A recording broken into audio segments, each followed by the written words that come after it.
มทนานำคำใสพวกเราลูกสาวบ้านชัยภูมิ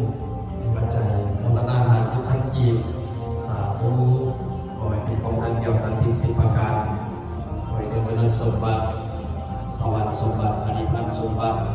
การถูกบุกงามประทุกสุขเย็นอินบวกทุกโลกขอให้บุกเป็นหาขอให้กลับเป็นน้องและสภาพกำลังเป็นดีเป็นงามทุกอย่างทุกอย่างด้วยเถิดสาธุการโมทนานำสัมมาอวะเป็นญาติโยมทั้งหลายที่ได้มาปรับสื่อเป็นบทเผยนำสกุลเป็นทรัพย์ปักปักในบวรพุทธศาสนาในวันนี้ขอบุญกุศลส่วนนี้จงเป็นบันไดแก้วบันไดของห้องรังในสำเร็จความหวังมันมโนนึกไว้ใจเจ้านันบางนาด้วยเถิดสาธุและการที่ตามมาด้วยนางรัศมีสีสารมีปัจจัยพัฒนา100,000 กีบสาธุคุณพระพุทธธรรมสุขของจงจุด้วยสบายกายและใจของเจ้าสงบมีสุขหายจากทุกโศกทุกภัยมาไกลพยามีมาตอกเรากัดมุขนาเดือดเดือดสาธุการโมทนานำสายศรัทธาของตนและร่วมผู้หลายที่ได้ว่าการทำบุญกุศลเดี๋ยวเราการในรำลึกสอนคุณในนามใหญ่ของพ่อในโลกนี้ขอให้มีเห็นสิ่งใดสบายใจขอบคุณขอบคุณสุเดียนเนื้อในกองจากบ้านพ่อในหัวคำในเรื่องต่างๆการเรียนคำแก้วในวิญญาณตอนเด่นมีของเพลงพารามันเป็นสุสุเนวเดียอยู่กันโดสุขพารามันนี้มันยืนตลอดไปโดยเจริญสาธุ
และการที่นำมาด้วยนางอินทิราเผ่าพาณิชย์